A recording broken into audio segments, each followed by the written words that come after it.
एक अच्छी text book आखिर होती क्या है? ये सवाल सुनने में जितना आसान लगता है नहीं। आज हम यही जानने की कोशिश करेंगे कि एक्सपर्ट्स किसी किताब को कैसे परखते हैं और ये प्रक्रिया आज हमारे लिए पहले से कहीं ज्यादा जरूरी क्यों हो गई है। हम सबने सुना है कि किसी किताब को उसके कवर से नहीं आंकना चाहिए, लेकिन जब बात हमारे बच्चों की पढ़ाई की हो तो सही चुनाव कैसे किया जाए? मार्केट में हजारों किताबें हैं और उनमें से सही लर्निंग टूल चुनना वाकई एक बहुत बड़ी चुनौती है।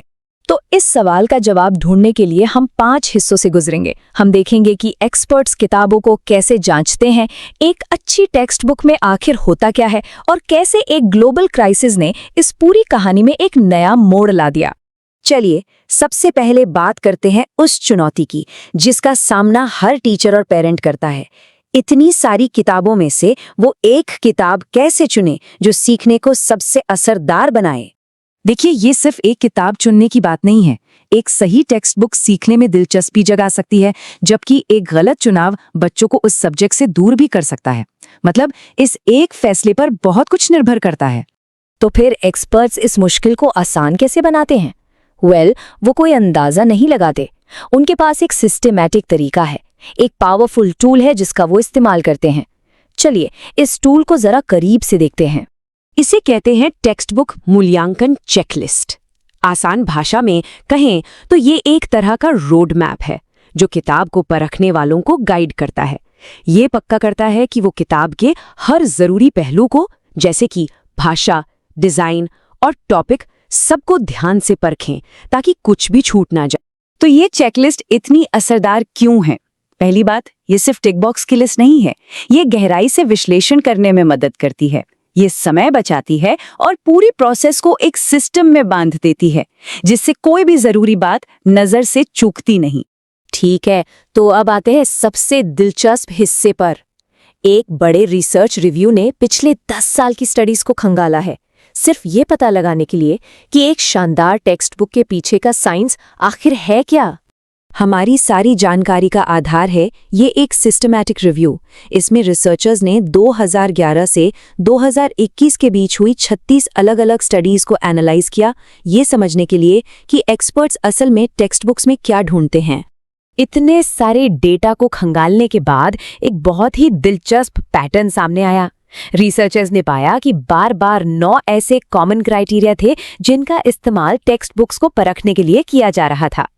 कह सकते हैं कि ये वो 9 पिलर्स हैं जिन पर एक अच्छी किताब टिकी होती है। और ये चार्ट देखिए, ये बड़ी आसानी से दिखाता है कि मूल्यांकन करने वालों का ध्यान असल में होता कहाँ है। लगभग आधी स्टडीज यानी 47% एक जनरल ओवरऑल इवैल्यूएशन पर फोकस्ड थी। इसका मतलब है कि एक्सपर्ट्स किताब को टुकड़ों में नहीं बल्कि एक पूरे पैकेज के तौर पर देखते हैं।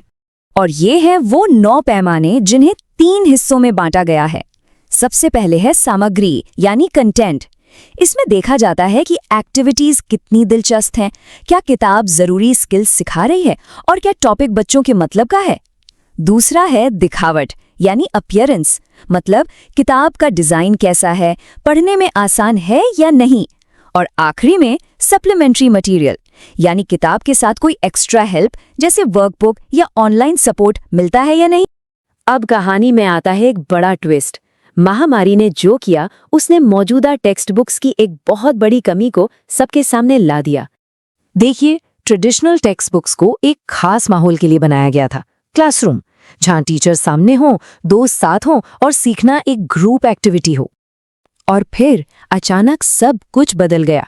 सीखने का माहौल क्लासरूम से घर शिफ्ट हो गया, जहां बच्चों को अकेले पढ़ना था।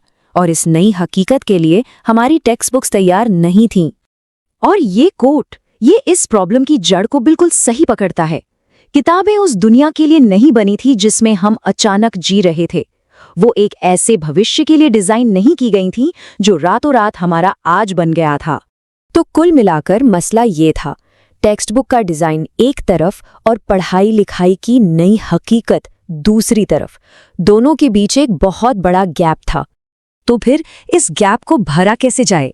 चलिए अब आखिरी हिस्से में देखते हैं कि इस संकट ने हमें क्या सिखाया है और अब टेक्स्ट बुक को जांचने के नियम कैसे बदल रहे हैं। इस नई दुनिया के लिए रिसर्चर्स ने 4 नए नियम सुझाए हैं। पहला, किताब का करिकुलम से गहरा जुड़ाव होना चाहिए। दूसरा, स्किल्स में कंटिन्यूटी हो ताकि एक क्लास की पढ़ाई अगली क्लास का बेस बने। तीसरा और सबसे जरूरी, सेल्फ स्टडी सपोर्ट हो ताकि बच्चे अकेले भी सीख सके। और चौथा, टेक्नोलॉजी इंटीग्रेशन, मतलब किताब का डिजिटल दुनिया से तालमेल। ये स्लाइड इस पूरी सोच के बदलाव को बहुत अच्छे से दिखाती है। देखिए, एक तरफ है पुराना तरीका जो पूरी तरह से क्लासरूम और टीचर पर निर्भर था, और दूसरी तरफ है नया, ज्यादा फ्लेक्सिबल अप्रोच जो बच्चे को घर पर सीखने की आजादी और टेक्नोलॉजी की ताकत देता है। तो असल बात यह है कि महामारी ने टेक्स्ट बुक के इवोल्यूशन को कह सकते हैं एक तरह से स्पीड अप कर दिया है, और ये हमें एक बड़े सवाल पर लाकर छोड़ता है। क्या हम पारंपरिक छपी हुई टेक्स्ट बुक के अब तक के सबसे बड़े अपग्रेड की दहलीज पर खड़े हैं?